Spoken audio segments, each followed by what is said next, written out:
Cousteau disait « On protège ce qu'on aime et on aime ce qu'on connaît ». Avec le temps, cette phrase a pris tout son sens. Cette prise de conscience est aujourd'hui collective, pas juste étatique. Le citoyen s'en est emparé. Alors comment va-t-elle aujourd'hui la Méditerranée ? Elle va mieux ? Elle va bien ? Clairement, elle reste fragile, mais elle est entrée dans une phase de convalescence.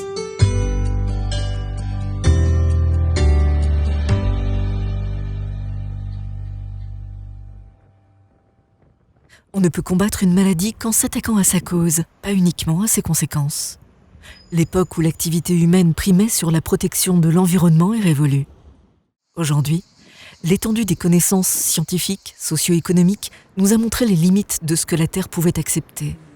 Nous connaissons les défis à venir, démographiques, climatiques, et pouvons en évaluer les conséquences. Alors si on se projette sur l'avenir de la Méditerranée, il y a quelques éléments que je trouve importants à prendre en compte.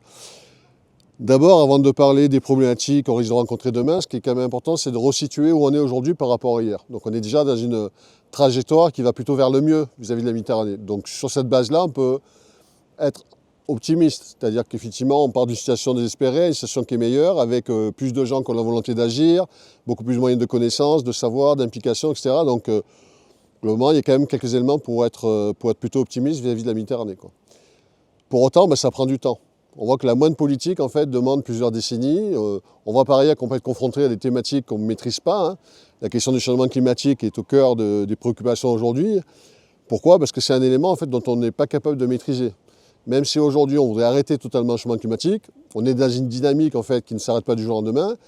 Et en plus, on ne sait pas quand ces enjeux vont arriver. Donc si on regarde les inondations, on ne peut pas prévoir une inondation. Si on regarde l'augmentation de la température de la mer et ses incidences sur la faune et la flore, on n'est pas capable de dire que ça sera forcément en juillet, en août, etc. Donc en fait, on est face à certaines incertitudes.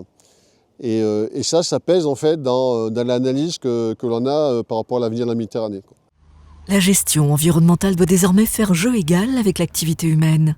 Rechercher le nécessaire équilibre entre le développement économique et la protection de notre environnement. La prise de conscience au niveau politique est déjà bien menée. C'est-à-dire que par exemple nous sur Hyères et sur la métropole, nous avons l'opération Grand Site pour la préservation de la presqu'île de Gien, la préservation du Tombolo, la préservation des marais et de la rade.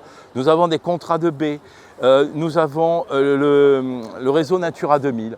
Donc il y a vraiment une prise de conscience et effectivement, sans cet enjeu, cet appui politique, rien ne se ferait. Donc éviter le gaspillage des ressources, apprendre à faire plus et mieux avec moins.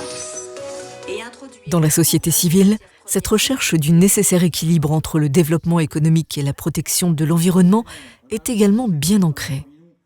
C'est la raison d'être de la démarche RSE, devenue aujourd'hui incontournable pour de nombreuses entreprises. La responsabilité sociétale des entreprises regroupe toutes les initiatives sociales, économiques et environnementales qu'une société peut mettre en place afin de favoriser le développement durable. Quel est mon impact sur l'environnement ? Comment le réduire ? Il n'y a pas de jugement dans la démarche, mais un constat. L'établissement d'un état zéro pour ensuite mettre en place les mesures qui permettront d'améliorer la situation. Alors on a plusieurs démarches qu'on suit et qu'on a initiées. Notamment la mise en place du traitement des eaux de toutes les aires de carénage du site, eaux de carénage et pluviales, qui sont traitées aujourd'hui, stockées pour partie et réutilisées avant rejet à la mer. Et on a mis en place le long des quais des piquages qui nous permettent de recueillir les eaux usées des bateaux et qui sont retraitées ensuite par le collecteur et la station d'épuration de La Ciotat. Nous avons aussi fait d'autres actions, notamment pour le traitement des déchets, où aujourd'hui les bâches que vous voyez derrière sont retraitées à 100% pour des utilisations diverses, que ce soit pour fabriquer du mobilier ou d'autres contenants. Et ça fonctionne. Au prix de lourds investissements, ça fonctionne.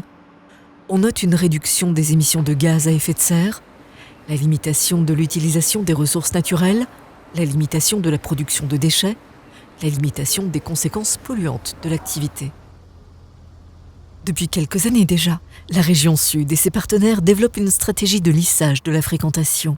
L'idée de mieux répartir l'afflux touristique pour réduire l'impact sur l'environnement, préserver le cadre de vie des habitants tout en développant les recettes touristiques sur l'année. L'impact de la fréquentation, ça engendre surtout de l'insatisfaction. Et cette insatisfaction nous amène vraiment beaucoup de contestations, beaucoup de remarques. Et il était urgent de faire quelque chose pour la nature et pour également l'image de notre territoire. Certains sites très prisés des touristes sont aujourd'hui soumis à des quotas de fréquentation. C'est le cas notamment de la calanque de Sugiton à Marseille ou l'île de Porquerolles à Hyères. S'il est encore trop tôt pour mesurer son efficacité, l'opération semble bénéficier à la régénération naturelle du site et au ralentissement de l'érosion. En termes d'exemple, sur Porquerolles, nous avons mis en place une régulation sur les mois d'été. Cette régulation consiste à mettre un quota de nombre de passagers maximum, 6 000 passagers jour, par les différentes compagnies maritimes qui alimentent l'île de Porquerolles. Il s'avère que ce mode de fonctionnement est efficace et ça a permis d'avoir une fréquentation sur l'ensemble de la semaine, du lundi au dimanche, alors qu'avant nous avions surtout des pics d'activité mardi, mercredi, jeudi. Donc une opération efficace que nous allons certainement reconduire et pour également quelques week-ends du mois de mai où on assiste à une fréquentation importante. Longtemps, la Méditerranée était considérée comme une mer inépuisable. On y a pêché, construit, rejeté, sans trop se soucier de ses limites. Aujourd'hui, des signes de fragilité sont visibles, mais quelque chose a changé. Les regards se tournent vers elle autrement. Scientifiques, citoyens, associations, élus, tous ont conscience que la mer n'est plus un décor, mais un être vivant à protéger.